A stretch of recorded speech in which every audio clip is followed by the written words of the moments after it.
আসসালামু আলাইকুম ওরহমতুল্লাহ। তোমরা কেমন আছো সবাই? আশা করি আল্লাহর রহমতে অনেক ভালো আছো। ইংলিশ মজার আজকের আয়োজনে তোমাদের সবাইকে অভিনন্দন। শুকরিয়া মহান আল্লাহর কাছে, আলহামদুলিল্লাহ, যে এক এক করে আমি ১৭তম দিনে হাজির হতে পেরেছি। মহান আল্লাহ আমাকে সেই তৌফিক দান করেছেন এবং একই সাথে তোমাদের জন্য দোয়া করছি যারা শুরু থেকে এখন পর্যন্ত লেগে আছো এই আয়োজনটি শেষ করবে বলে। চলছে আমাদের 50 বেসিক ক্লাসে ধারাবাহিক আয়োজন। যারা আমার সঙ্গে নতুন যুক্ত হয়েছ তাদের জানিয়ে রাখি, এই সবগুলো ক্লাসই তুমি ধারাবাহিকভাবে পেয়ে যাবে নামমাত্র কোর্স ফি মাত্র ৩০১ টাকা। এই কোর্স ফিটা দিয়ে যদি যুক্ত হয়ে যাও, প্রথম কমেন্টের লিঙ্কটা থাকবে ক্লাস শেষ হলেই, সেইখানে তুমি যুক্ত হয়ে যাও সমস্ত ক্লাস, পিডিএফ নোটস, যা যা দরকার সব কিছু পাবে ইনশাআল্লাহ সেখানে। ওকে, তাহলে চলো শুরু করি আজকের আয়োজনটি। ওকে, মনোযোগী হতে হবে, একেবারে ক্লাসের বাহিরে কোনো কথা বলা যাবে না, খুবই অল্প সময়ের ক্লাস হবে। আচ্ছা, ঠিকঠাক মতো আমাকে শুনতে পাচ্ছ কি না একটু আমাকে সেটিও জানাবে। ওকে, ১৭তম দিনের আগে অর্থাৎ গত দিন ১৬তম ক্লাসে আমরা তুলনামূলক পার্থক্য দেখিয়েছিলাম। সেগুলো হচ্ছে few, a few, the few, very few, fewer, fewest, little, a little, the little, very little, less, least ইত্যাদি। তো আমাদের এখানে ছোট্ট একটা বিষয় বাকি ছিল এবং সেটি হচ্ছে যে many, many of, a number of, আর এদিকে আনকাউন্টেবলের জন্য মাছ, মাছ অফ, আ বিট অথবা আ অ্যামাউন্ট, অ্যামাউন্ট অফ। মোটামুটি এই কয়টা আজকে শেষ করব আমরা ইনশাআল্লাহ। এটার পর আগামী দিন নেক্সট আরেকটি ক্লাস থাকবে এটার ওপরে, সেটি হচ্ছে মিক্সড ডিটারমিনার্স, অর্থাৎ এরা কাউন্টেবল এবং আনকাউন্টেবল যে কোনো নাউনের আগে অর্থ অনুযায়ী বসে যেতে পারে। আলোচনাটা খুবই প্রাণবন্ত এবং খুবই সহজ হবে ইনশাআল্লাহ ১৮তম ক্লাসটি। তাহলে আজকে ১৭তম দিনে আমরা আলোচনা করব এই ডিটারমিনার্সগুলো এবং এই ডিটারমিনার্সগুলো। ঠিক আছে, যারা শিখতে চাও আমার বিশ্বাস তারা একেবারে প্রাণপণ লেগে আছো আমাদের সাথে লেগে থাকো ইনশাআল্লাহ। তুমি কিছু না কিছু ভালো পাবে, ভালো পাচ্ছ, এটা উপলব্ধি করবে। আচ্ছা, তাহলে আমরা আমি একটা স্লাইড রেডি করে রেখেছি। যারা পেইড ব্যাচে যুক্ত আছো তাদের আলাদা করে নোটস করতে হবে না, সেই পেইড ব্যাচই তোমরা পেয়ে যাবে। ওকে, সো আমি তুলনামূলক পার্থক্য দেখিয়েছি। এই পাশে হলো কাউন্টেবল নাউনের জন্য ডিটারমিনার, সেটি হচ্ছে তোমার এই হচ্ছে many, many of, a number of. আর এই পাশে আনকাউন্টেবল নাউনের জন্য আমাদের আজকে আলোচ্য বিষয় একটি হচ্ছে মাছ, মাছ অফ, আ বিট অথবা অ্যামাউন্ট অফ। ওকে, এই জিনিসটার আমরা তুলনামূলক পার্থক্য দেখব, কিন্তু আলোচনার শুরুতে ছোট্ট একটা টেস্ট আমরা নিই এবং এর মধ্য দিয়ে আমি তোমাদের অবস্থা বুঝতে পারবো যে কার কী অবস্থা। একটু বলো দেখি, কোয়েশ্চেন করা হচ্ছে যে হাউ ম্যানি ডিটারমিনার্স, ওই how many determiners are in the following sentence, এত কথা লিখতে গেলাম না। হাউ মেনি ডিটারমিনার্স অর্থাৎ কতগুলো ডিটারমিনার্স রয়েছে। আমি এখন যে বাক্যটি লিখব সেই বাক্যটিতে তোমরা বলবে যে I think comma the possibilities are many. তোমাদের সময় শুরু হয়েছে, ঝটপট করে ঝড়ো গতিতে আনসার দিয়ে দাও এই বাক্যতে। এটা হচ্ছে আমাদের কোয়েশ্চেন। সো এই বাক্যতে কয়টি ডিটারমিনার রয়েছে? I think the possibilities are many. কয়টি ডিটারমিনার রয়েছে? Option A 1, option B 2, option C 3, option D none, মানে একটিও ডিটারমিনার নেই। বলো দেখি দ্রুত। আচ্ছা, ডিটারমিনারের এই আলোচনা আমি যখনই করছি তোমার মাথায় কিন্তু একটা আলোচনা কমন আসতে হবে এবং সেটা হলো যে determiner is used before noun. Determiner অবশ্যই নাউন ছাড়া কখনোই বসবে না। এই রুলটা কি তোমাদের মনে আছে? একটু মনে করে দেখো তো, ডিটারমিনারের পরে অবশ্যই কি থাকবে? একটা নাউন থাকবে। এই কথাটা যেন মনে থাকে। এবং আমার এই ক্লাসের শুরুর দিকে কিন্তু বলেছিলাম যে determiner plus noun is equal to হচ্ছে এনপি, মানে কি বলতো? Noun phrase. Okay, so determiner plus হচ্ছে নাউন, এটাই হলো সূত্র। এখন আমরা দেখি আই থিঙ্ক, কোনো নাউনের সন্ধান নেই। দা পসিবিলিটিস, ইয়েস পেয়েছি এবার। পসিবিলিটিস সম্ভাবনা সমূহ, এটি হচ্ছে নাউন, এটা হচ্ছে প্লুরাল। নাউনের আগে দা হচ্ছে একটা ডিটারমিনার। ওকে, একেবারে আত্মবিশ্বাস নিয়ে বলতে পারি here the is the determiner. এছাড়াও আমি যখন তোমাদের লিস্ট দেখিয়েছিলাম সেখানেও কিন্তু দেখিয়েছিলাম যে দা হচ্ছে ডিটারমিনার। ওকে, সো দাকে ডিটারমিনার বলছি, তারপরে নাউন। এখন অনেকেই হয়তো ম্যানিটাকে ডিটারমিনার বলতেই পারো। ওকে, যেহেতু আজকে ম্যানির আলোচনা হবে, কিন্তু আমার প্রশ্ন হলো ম্যানিকে কি আমরা ডিটারমিনার বলতে পারি? নো, কেননা ম্যানি ডিটারমিনার বলতে গেলে তারপরে অবশ্যই আমার একটি নাউন থাকা জরুরি। নাউন নেই, সো ম্যানি কোনোভাবে ডিটারমিনার হতে পারে না। তাহলে ডিটারমিনার নয় অন্য কি সেটা আমি পরে বলছি। তাহলে রাইট উত্তর হলো যে এখানে ডিটারমিনার রয়েছে শুধুমাত্র একটা। যারা এটা বলতে পেরেছো একটু আমাকে কমেন্টে সাড়া দাও। আচ্ছা, একটা কথা বলে রাখি, প্রতিযোগিতামূলক যে কোনো পরীক্ষা, ভবিষ্যতে তুমি যে পরীক্ষায় ফেস করো না কেন, এর থেকে কঠিন কোনো প্রশ্ন তোমাকে দিয়ে টেস্ট করা হবে না। সো এই ক্লাসগুলো তুমি যদি কন্টিনিউ করো তাহলে বিশ্বাস করো তুমি যে প্রিপারেশানই নাও, সেটা একাডেমিক, অ্যাডভান্স অ্যাডমিশন অথবা job preparation, free hand writing, লেখার ক্ষেত্রে বিশেষ কোনো গ্রামাটিক্যাল ফ্যাক্ট, সব কিছুই তুমি পেয়ে যাবে এই আলোচনার ভেতরে। ওকে, সো একটা হলো এখানে ডিটারমিনার পেয়েছি আমরা, কিন্তু ম্যানিটা এখানে ডিটারমিনার নয়। এবার যদি ধরো এই বাক্যটাই যদি নেক্সটে এইভাবে তোমাদেরকে প্রশ্ন করা হয় যে দ্য পসিবিলিটিস আর ম্যানি, এই ম্যানির নাম কি, তাহলে অনেকে দ্বিধা নিতে হবে। এই ম্যানিটার নাম হচ্ছে অ্যাজেক্টিভ। অবাক হওয়ার কোনো কারণ নেই, এই ম্যানিটার নাম হচ্ছে অ্যাজেক্টিভ। যদিও অ্যাজেক্টিভ এবং ডিটারমিনার নিয়ে বেশ গোলক ধাঁধা রয়েছে, কিন্তু ডিটারমিনার এখানে কোনোভাবেই নয়, বিকজ এরপরে কোনো নাউন নেই। সো এটার নাম হচ্ছে অ্যাজেক্টিভ। এটা কেন অ্যাজেক্টিভ? আচ্ছা, আমরা পসিবিলিটিস সম্পর্কে, সম্ভাবনা সম্পর্কে একটা এক্সট্রা তথ্য দিচ্ছি, সংখ্যা পরিমাণ নির্ণয় করছি। সো নাউন প্রোনাউন সম্পর্কে যখন অতিরিক্ত তথ্য দেওয়া হয় তখনই কিন্তু সেটা অ্যাডজেক্টিভ হয়ে যায়, একটা সূত্র। দ্বিতীয় সূত্র হচ্ছে বি ভার্ব তথা লিঙ্কিং ভার্ব, যেটাকে আমি পরবর্তীতে তোমাদেরকে শেখাবো linking verb, LING, linking verb. So linking verb পরবর্তী আমাদের কিন্তু কি বসে বলো তো? অ্যাডজেক্টিভ বসে। সেদিক থেকেও কিন্তু আমরা এটাকে অ্যাডজেক্টিভ বলতে পারি। আচ্ছা, একটু অন্য কালার করে দিই আমি। তাহলে এখানে দেখো তো দুইটা সূত্র, নাউনকে যেহেতু মডিফাই করেছে, নাউন সম্পর্কে তথ্য দিয়েছে, দ্য পসিবিলিটিস আর ম্যানি, সম্ভাবনার সমূহ অনেক। ওকে, আবার অন্যদিকে বি ভার্ব হচ্ছে লিঙ্কিং ভার্ব, তার পরবর্তীতেই অ্যাডজেক্টিভ কমপ্লিমেন্ট হিসেবে বসেছে। So here it's an adjective. এই তো ভ্যারিয়েশন। ওকে, আচ্ছা, এটা নিয়ে খুব প্রবলেম হয়। এখন আমি আমার মূল আলোচনায় যাব, তার আগে তোমাদের দেখাচ্ছি যে ইংরেজি ভ্যারিয়েশন বা কঠিন লাগার বিষয়টা কোথায়। এখন যদি এইরকম একটি টেস্ট দেওয়া হয়, যে বিষয়টি আমি তোমাকে এখন শেখালাম, যে দেয়ার ওয়ার নট ম্যানি। এইবার ধরো ম্যানির নিচে আন্ডারলাইন করে তোমাকে বলা হচ্ছে এই ম্যানিটার নাম কি, এই ম্যানিটার নাম কি? অপশান এ এটা নাউন, অপশান বি এটা pronoun, option A B C এটা অ্যাডজেক্টিভ, এবং ধরো অপশান বিতে বলা হলো ডিটারমিনার। আমি বিশ্বাস করি যে অনেক শিক্ষার্থী একেবারে না বুঝে, মানে ঝোপ বুঝে কোপ মারার মতো একেবারেই আন্দাজেই এই টাইপের কোয়েশ্চেন্সগুলো আনসার করে, ম্যানি মানেই ডিটারমিনার ভাবে।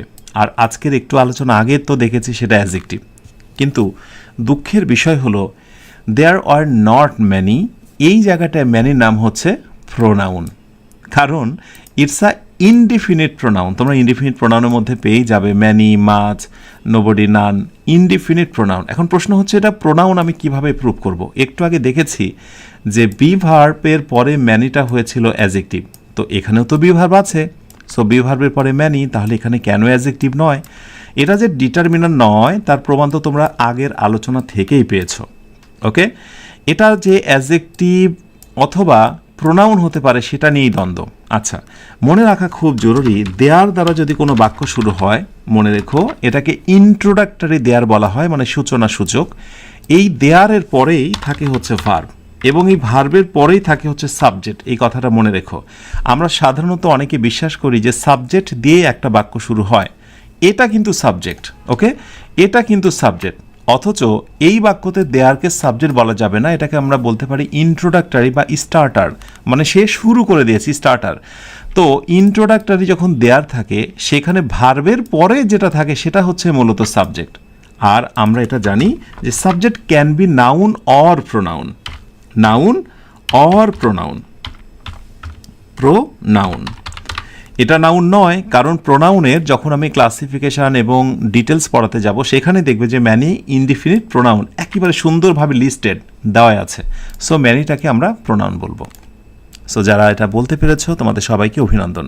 তার মানে অলরেডি কিন্তু মাথায় তোমার তথ্যের জট লেগে গেছে, যা আমি জানি, যা আমি ভাবছি তা উত্তর নয়। তাহলে দেখো এই কনফিউজিং ফ্যাক্ট নিয়ে তুমি প্রতিযোগিতামূলক পরীক্ষায় কিভাবে ভালো করবে। ওকে, সো ডিটারমিনার মানেই ডিটারমিনার নয়, এর আগে পরে তোমাকে অনেক কিছু জানতে হবে। জিনিস একরকম হলেই তার ফ্লেভার কিন্তু একরকম নয়, ফ্লেভারটা অনেক সময় আলাদা হয়ে যায়। ওকে, সো এবার আসো ম্যানি এবং মাছ আমরা তুলনামূলক পার্থক্য শুরু করি। তো আমি যেহেতু ডিটারমিনার পড়াচ্ছি তার মানে তোমাকে মাথায় রাখতে হবে ম্যানি যদি ডিটারমিনার হতে চায় তারপরে অবশ্যই একটা নাউন থাকবে। ওকে, মাছ যদি ডিটারমিনার হতে চায় তারপরে অবশ্যই একটা নাউন থাকবে। এই জিনিসটা আমরা তুলনামূলক সর্বক্ষেত্রে দেখব। ওকে, এটা একটা জিনিস আমরা মনে রাখবো, মনে রাখার মতো। সো আমি এটাকে একটু মার্কিং করছি। ওকে, এরপরে দ্বিতীয় কথা হচ্ছে যে ম্যানি যদি বসতে চায় তাহলে সেটা কাউন্টেবল নাউনে আগে বসবে, কাউন্টেবল। এবং শুধু তাই নয়, ম্যানির পর আমরা যে নাউনটা বসাবো সেটা তো কাউন্টেবল হবেই এবং তার কি হবে, প্লুরাল হবে। কারণ প্লুরাল হতে গেলেই কেবল কাউন্টেবল হতে পারে। আর মাছ যদি আমরা কোথাও বসাতে চাই তাহলে মাছ যে সূত্রটা মেনে নেবে সেটি হচ্ছে যে মাছ প্লাস আনকাউন্টেবল, কাউন্টেবল, কাউন্টেবল। আচ্ছা, মাছ প্লাস আনকাউন্টেবল। আর তোমরা তো জানোই মাছ প্লাস আনকাউন্টেবল সেটা সর্বদাই সিঙ্গুলার, তাই আমাকে কিচ্ছুই লিখতে হবে না। আর এরপরে যদি কখনো ভার্ব আসে, ওকে, যদি কখনো ভার্ব আসে তাহলে কি হবে, ম্যানির পরে নাউনটা যেহেতু প্লুরাল তাই ভার্বও কি হয়ে যাবে, ভার্বও হয়ে যাবে প্লুরাল। আর মাছের পরে আনকাউন্টেবল তার মানে ভার্বটা হয়ে যাবে সিঙ্গুলার। একটু মনে করে দেখো, এই আলোচনা কিন্তু এমন নয় যে আজকেই প্রথম দিচ্ছি, এটা কিন্তু বেসিকলি গত দিনের আলোচনা। গত দিনেও এই ধরনের কথাই কিন্তু আমি বলেছিলাম। যারা নতুন আমার আজকের এই ক্লাসটি করছো তোমাদের কাছে রিকোয়েস্ট থাকবে কোনো সময় একটি ক্লাস করেই তুমি ইংরেজি শেখার কথা ভাববে না বা খারাপ বা ভালো লাগার এই মন্তব্যটি করবে না। এটি একটি ধারাবাহিক আয়োজন। আমি যতগুলো ক্লাস নেব সবগুলোতে অ্যাটেন্ড থাকো, ইনশাআল্লাহ অনেক কিছু শিখবে। আচ্ছা, এই মুহূর্তে আমার সঙ্গে আমার যে সকল প্রিয় বন্ধুরা যুক্ত আছো একটু শেয়ার করে দাও তো। কারণ হচ্ছে গিয়ে আমাদের এই ক্লাসটা হয়তো অনেকেই পেজে কল্যাণ ফিল করতে পারে। এই স্বার্থে বা এই মর্মে আমি বলবো যে একটু ক্লাসটা শেয়ার দিয়ে দাও। আর আমার প্রিয় বন্ধুরা যারা ক্লাসটি শেয়ার করছো কমেন্টে একটু ডান লিখে দাও, কেমন? আমি তোমাদেরকে দেখতে চাই। আলহামদুলিল্লাহ, অনেকে শেয়ারও করছো। Okay, so many people attended the concert. অনেক মানুষ সেখানে উপস্থিত হয়েছিল। ওকে, ডান। এইখানে আমরা ম্যানিটাকে ডিটারমিনার বলবো, পরের নাউনটা প্লুরাল। খুবই ভালো কথা, ডান। অনেক সময় কি হয়, এই টাইপের কোয়েশ্চেন্সগুলোর মাঝখানে ফাঁকা থাকে। ম্যানি পিপুল এই জায়গায় দিয়ে দেয় হ্যাভ, অথবা এই জায়গায় দিয়ে দেয় হচ্ছে হ্যাজ, ভার্বের কারেকশন। সো ম্যানি পিপুল আমার রুল বলছে নাউনটা প্লুরাল, অতএব ভার্বও হবে প্লুরাল। ওকে, সো অবশ্যই আমি এখানে তখন হ্যাভ নিতাম, হচ্ছে many people have attended the concert. Okay, আচ্ছা, তাহলে আমরা যেটা বুঝলাম যে আমরা যে রুলটা দেখলাম সেটা মিলে গেল। এবার আসো মাছের ক্ষেত্রে, মাছ ইনফরমেশন আনকাউন্টেবল। যখন আমি আনকাউন্টেবল বলবো, আমি যখন নাউন পড়িয়েছি তোমাদের সেই লিস্ট তোমার মাথায় ভেসে উঠতে হবে। Information, scenery, luggage, bread, soap, decision, এই টাইপের শব্দগুলো হচ্ছে আনকাউন্টেবল। এবং আনকাউন্টেবলের আগেই কেবল মাছ বসতে পারে। মাছ ইনফরমেশন ওয়াজ আউটডেটেড, অর্থাৎ সব মানে বেশিরভাগ তথ্যগুলোই ছিল পুরনো। ইনফরমেশন এটি আনকাউন্টেবল, তাই তার পূর্বে কি হয়েছে, মাছ হয়েছে, রাইট? এবার তুমি কি দেখতে চাও প্রতিযোগিতামূলক পরীক্ষাতে এই প্রশ্নগুলোই কিভাবে আসবে? চলো আমি একটু দেখাই তোমাদের। ধরো এরকম একটি প্রশ্ন করা হলো যে test there are problems problems, এই একটা প্রশ্ন। আর একটি প্রশ্ন হতে পারে এরকম যে, ধরো এরকম যে is there any milk is there any milk in the mug অথবা জার, অথবা জারে কি কোনো রকমের দুধ আছে? এটা একটা প্রশ্ন করলাম, বলা হচ্ছে নট ডট ডট। এখন প্রশ্ন হচ্ছে প্রথমটায় কি আমি ম্যানি বসাবো নাকি মাছ বসাবো, পরেরটায় কি আমি ম্যানি বসাবো নাকি মাছ বসাবো, এই হলো কোয়েশ্চেন। মানে আমি তোমাকে যা শেখাচ্ছি ভবিষ্যতে এইভাবে কাজে লাগবে। দ্রুত আনসারটা দিয়ে দাও। দেয়ার আর প্রবলেমস, সো আমি কাউন্ট করবো যে প্রবলেমস, এটা তো প্লুরাল হয়েছে, এটা তো আনকাউন্টেবল নয়। আনকাউন্টেবল হলে তো প্লুরাল হতো না, যেহেতু প্লুরাল হয়েছে অতএব তার পূর্বে আমরা ম্যানি বসাবো, রাইট? সো রাইট উত্তর হচ্ছে many. So there are many problems, অনেক সমস্যা। দ্বিতীয় প্রশ্ন হচ্ছে is there any milk in the jar, অর্থাৎ জার বা জগে কি কোনো দুধ আছে? Not dot dot much. এখন বেশি নেই, হ্যাঁ, নট ম্যানি নাকি নট মাছ। বিষয়টা হলো যে আমি কাকে নিয়ে কথা বলছি, মিল্ক দুধ, তার মানে ওয়াটার, মিল্ক, সুগার, স্যান্ড, যেগুলোই বলি এগুলো আনকাউন্টেবল। আনকাউন্টেবলের পূর্বে যা বসে তা হচ্ছে মাছ, সো এখানে হবে মাছ। তাহলে বুঝতে পেরেছ, এই টাইপের প্রশ্নগুলো কিন্তু ইন ফিউচারে আসে। আর প্রতিযোগিতামূলক পরীক্ষার প্রশ্ন যারা সলভ করো তারা তো বুঝেই গেছো, বেসিক্যালি কিন্তু এই ধরনের প্রশ্নগুলো আসে, many, much.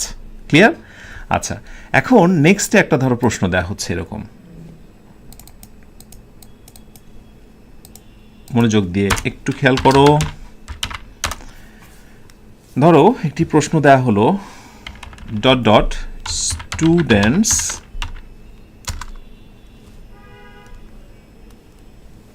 PRESEN presented the lecture, LECTURE lecture। Option এতে বলা হলো লট অফ, এরকম ডিটারমিনারের নামও তোমরা দেখেছো লিস্টে হয়তোবা। বি নাম্বারে দেওয়া হলো ধরো লটস অফ, সি নাম্বারে দেওয়া হলো প্ল্যান্টি অফ, ডি নাম্বারে দেওয়া হলো ম্যানি, ইত্যাদি ইত্যাদি। বলো দেখি এই কোশ্চেনের রাইট আনসার তুমি কি দেবে? যে dot dot students presented the lecture, এখন তুমি তো এইটুকু জেনেছো যে নাউন যদি হয় প্লুরাল, যাকে কাউন্টিং করা যায়, গণনা করা যায়, এরকম প্লুরাল নাউনের পূর্বে ম্যানি বসে। এখন আমার বিশ্বাস তুমি খুব দ্রুতই হয়তো ম্যানি বসিয়ে দেবে, তাই তো? হ্যাঁ, অবশ্যই ম্যানি রাইট আনসার, অবশ্যই ম্যানি হচ্ছে রাইট আনসার। পাশাপাশি তোমাকে আমি যেটি না শিখিয়ে টেস্ট নিয়েছি সেই আমি নোটটা দিয়ে দিচ্ছি যে ম্যানি মানে হচ্ছে অনেক, এটার সমর্থক শব্দ আছে, এটা সমর্থক কিছু শব্দ আছে, অর্থ অনুযায়ী সেগুলো সবগুলো বসতে পারে, অর্থ অনুযায়ী সেগুলো সবগুলো বসতে পারে। যেমন হচ্ছে আ লট অফ, ওকে, আর লট অফের পরিবর্তে শর্টকাটে বসে লটস অফ, ওকে, এটার পরিবর্তে বসে হচ্ছে plenty of, PLENTY, plenty of. এই সবগুলোর মানেই কিন্তু হচ্ছে অনেক। তাহলে এখানে আমরা বলতে পারি a lot of students presented the lecture, অথবা lots of student presented the lecture, অথবা plenty of students presented the lecture, অথবা many students presented the lecture. Both are correct, শুধু পার্থক্য যেখানে একটু ক্যাপিটাল হবে, এ হলো ব্যাপার। তার মানে এখান থেকে আমরা যে বিষয়টি শিখলাম যে একটা ডিটারমিনারে কিন্তু অনেকগুলো সিনোনিমাস বা অল্টারনেটিভ ডিটারমিনার থাকে। তো লেখার ক্ষেত্রে তোমার যেটা ভালো লাগে তুমি সেটা ব্যবহার করবে, কোনো সমস্যা নেই। আর যদি একেবারে নিখুঁতভাবে গভীর থেকে জানতে চাও তাহলে লট অফ বা লটস অফটা বেসিক্যালি একটু ইনফর্মালের ক্ষেত্রে ব্যবহার হয় বেশিটা, আর রিটেনের ক্ষেত্রে বেশি ব্যবহার হয় হচ্ছে ম্যানিটা। মনে থাকবে? আচ্ছা, এই হলো মোটামুটি লট অফ, লটস অফ বা প্লেন্টির যে ব্যাপার। প্রক্ষান্তরে আমি এই পাশে আরেকটা টেস্ট আমি তোমাদের দিই, আরেকটি টেস্ট আমি দেব, সেটি হচ্ছে I did not have dot dot luggage, okay, just a bag. বলছে যে আমার কাছে তেমন কোনো লাগেজ নেই, শুধুমাত্র একটা ব্যাগ আছে, ওকে, সো এইবার প্রশ্ন করা হচ্ছে যে এখানে তুমি কি দেবে। তুমি কি এখানে লট অফ দেবে, বি নাম্বারে লটস অফ দেবে, অপশান সি নাম্বারে গ্রেট ডিল অফ দেবে। হয়তো বা এরকম শব্দের সঙ্গে তুমি পরিচিত নেই, G R E A T, great deal of দেবে, অথবা ডি নাম্বারে তুমি মাছ দেবে। তো আমার যতটুকু ধারণা যে হয়তোবা আমি যেহেতু তোমাকে শিখিয়েছি যে আনকাউন্টেবল নাউন, লাগেজ, ওই যে সিনারি, লাগেজ, এগুলো লিস্টই রয়েছে। তো যেহেতু এটা আনকাউন্টেবল নাউন, তাই তুমি হয়তোবা একটা আনসার দিয়ে এখানে ক্ষান্ত হবে, কিন্তু এই একটা জিনিস শিখে তোমার কোনো লাভ হবে না। তোমাকে এখানে একটা জিনিস জেনে রাখতে হবে যে যদি তুমি কোথাও মাছ ইউজ করতে চাও, নোট আমি এখানেও দিয়ে দিচ্ছি, নোট, মাছ ইউজ করতে চাও, তাহলে মাছের সমর্থক শব্দ অনেকগুলো হতে পারে। লট অফটাও কিন্তু হচ্ছে মাছের সমর্থক শব্দ, লট অফ, এরপরে হচ্ছে লটস অফ, এরপরে হচ্ছে আ গ্রেট ডিল অফ অথবা আ গুড ডিল অফ, দুটাই হতে পারে। গ্রেট, আমি ব্র্যাকেটে গুডও লিখব, অনেক সময় গুডও হয় এখানে, good deal of. Okay, so এইগুলো হচ্ছে মাছের সিনোনিমাস, তার মানে তুমি যে কোনোটাই ব্যবহার করতে পারো। সো এখান থেকে একটা মজার বিষয় প্রমাণিত, আর লট অফ বা লটস অফ যেটাই বলি সেটা কাউন্টেবল এবং আনকাউন্টেবল উভয় নাউনের পূর্বেই বসতে পারে। ঠিক আছে, অনেক বেশি বোঝাতে লট অফ বা লটস অফ কাউন্টেবল এবং আনকাউন্টেবল উভয় নাউনের পূর্বেই বসতে পারে। তার মানে এখানে সবগুলো আনসারই কিন্তু রাইট হয়েছে। তুমি যদি একেবারে ধরে ধরে একেবারেই ভেতর থেকে শেখো, তাহলে আমি বিশ্বাস রাখি যে ইংরেজির কোনো বিষয় আর তুমি কোনো দিন ধরা খাবে না। ঠিক আছে, আচ্ছা, এবারে আমরা আর একটু সামনে এগোনোর চেষ্টা করি।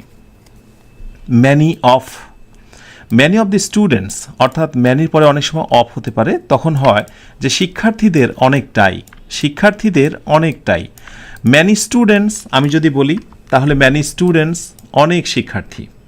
ঠিক আছে, কিন্তু যখন বলবো ম্যানি অফ দি স্টুডেন্টস, শিক্ষার্থীদের অনেকটাই প্ল্যানিং টু স্টাডি অ্যাব্রড, বিদেশে যাওয়ার প্ল্যানিং করছে, শিক্ষার্থীদের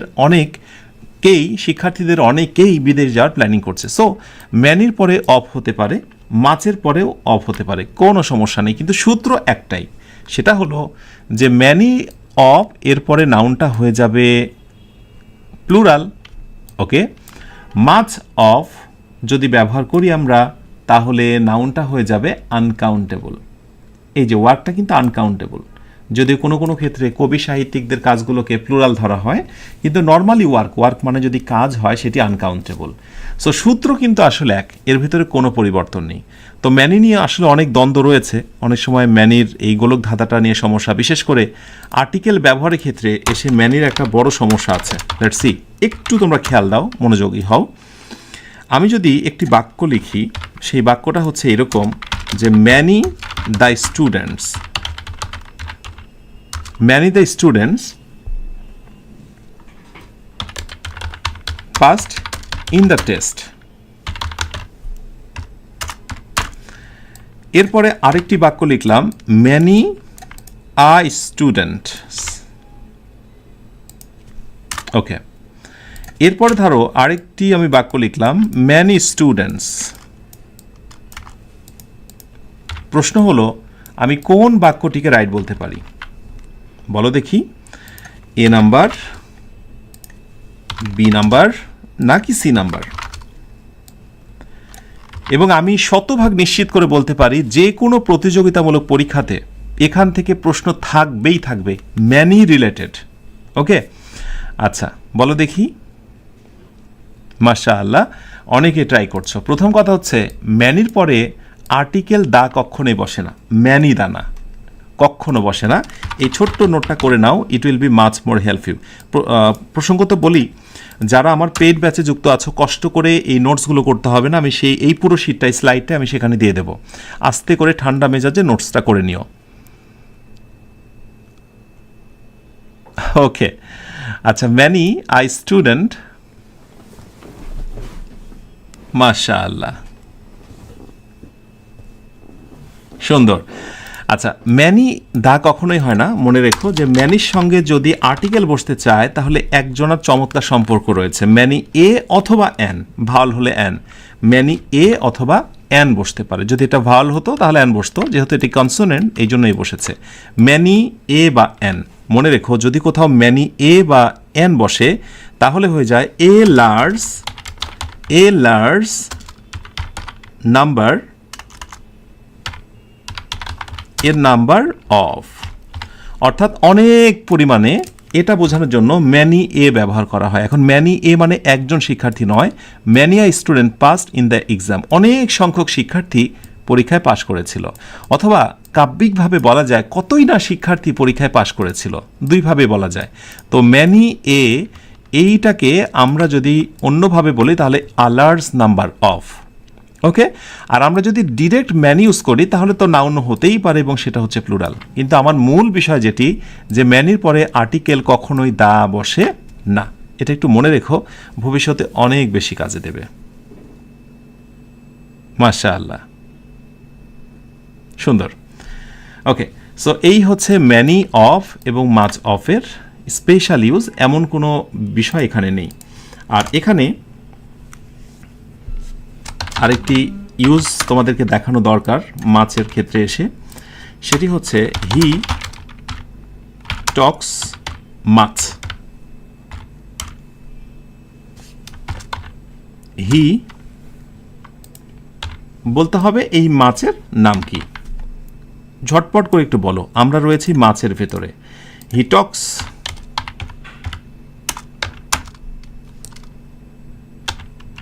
সো মাছ, হি টক্স সো মাছ, সো মাছের নিচে আমি আন্ডারলাইন করলাম।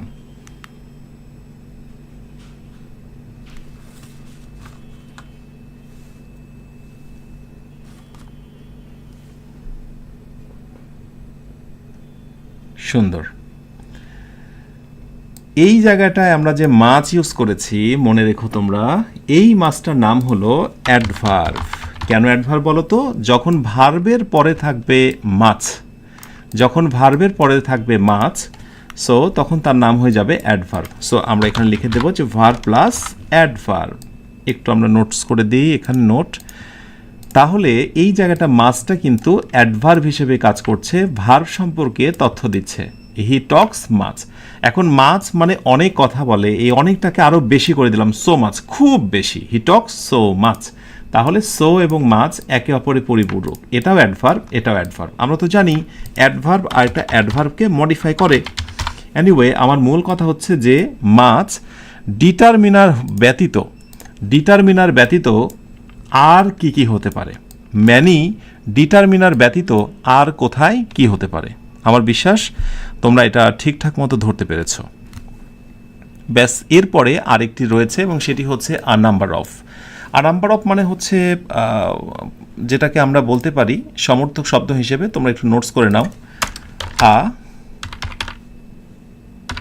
Number of is equal to হচ্ছে সেভারেল, মানে হচ্ছে কতিপয়, অনেকটা ম্যানির মতোই আসলে অর্থ দেয়। হ্যাঁ, অর্থাৎ যেখানে যেখানে তুমি সেভারেল মানে কতিপয় বলতে পারো, কিছু বলতে পারো, বেশ সংখ্যক বলতে পারো, সেখানে আর নাম্বার অফ ইউজ করতে পারো। আর নাম্বার অফ যদি কোথাও ইউজ করো তাহলে ভার্বটি অবশ্যই কী হয়ে যাবে, নাউনটা অবশ্যই কী হবে, প্লুরাল হয়ে যাবে। এটা যেন মনে থাকে। আর নাম্বার অফ ইস্যুজ, ওকে, ভার্বটা কিন্তু দেখো প্লুরাল। আমার মূল কথা, এই ডিটারমিনার যদি থাকে পরে নাউনটা অবশ্যই কী হবে, প্লুরাল হবে। আমরা অর্থ করার সময় আমরা চাইলে কিন্তু এই জায়গাটা তুলে দিয়ে এই বাক্যটায় আমরা যদি এখানে গ্যাপ তৈরি করি, ওকে, সো তুমি চাইলে এখানে অনেক কিছু দিতে পারো। কি কি দিতে পারো? তুমি চাইলে এখানে ম্যানি দিতে পারো, ম্যানির অর্থ হবে অনেক সমস্যা। তুমি বলতে পারো সেভারেল মানে কতিপয় বিষয়, সেভারেল, ওকে। তুমি বলতে পারো আর নাম্বার অফ, বেশ সংখ্যক বলতে পারো। আর তুমি তো ওগুলো ব্যবহার করতে পারো আর লট অফ, যেহেতু তুমি ম্যানি ইউজ করেছো, তুমি চাইলে এখানে লটস অফ ইউজ করতে পারো। তুমি চাইলে এখানে প্ল্যান্টি অফ ইউজ করতে পারো, পারো না? প্ল্যান্টি অফ ইউজ করতে পারো, ওকে। সো মূল কথা হচ্ছে যে এগুলোর পরে অবশ্যই নাউনটা কাউন্টেবল এবং প্লুরাল হবে। এবার আমার প্রথমে দেওয়া বাক্যটার কাছে একটু ফিরে আসি। বিশেষ করে আমার দেখা বিভিন্ন প্রতিযোগিতামূলক পরীক্ষাতে এইটা প্রচুর পরিমাণে আসে। একবার নিজেকে প্রশ্ন করে দেখো তো, আ নাম্বার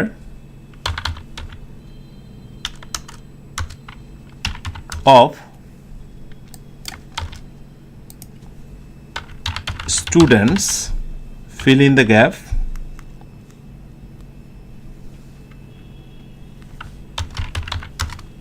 come here, এ একটা,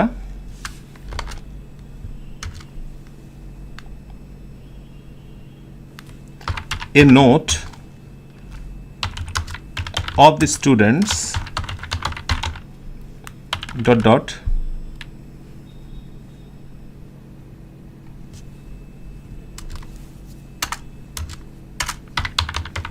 been found out।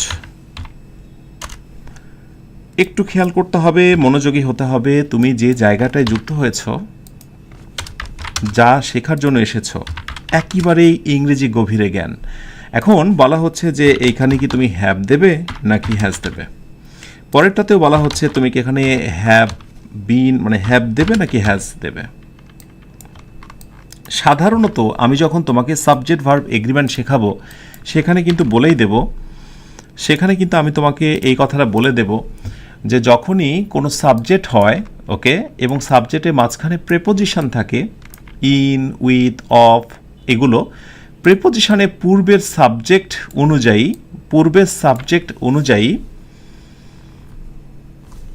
ভার্ব বসে। তো প্রেপোজিশনে পূর্বের সাবজেক্টটা হচ্ছে সিঙ্গুলার, তাই এখানে ভার্ব হবে সিঙ্গুলার। সো রাইট উত্তর হচ্ছে হ্যাজ।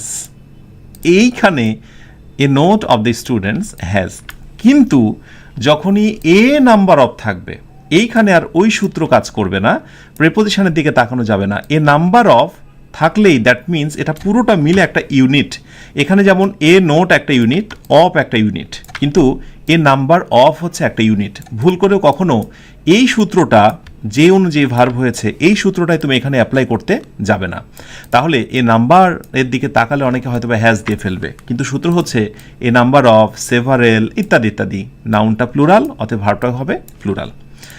তো সাবজেক্ট ভার্ব এগ্রিমেন্টের সময় যে আমি বিষয়টা তোমাদের ক্লিয়ার করবো ইনশাআল্লাহ। এই হচ্ছে ব্যাপার। আর আবিট অথবা অ্যামাউন্ট অফ, এটা ব্যবহার খুবই কম।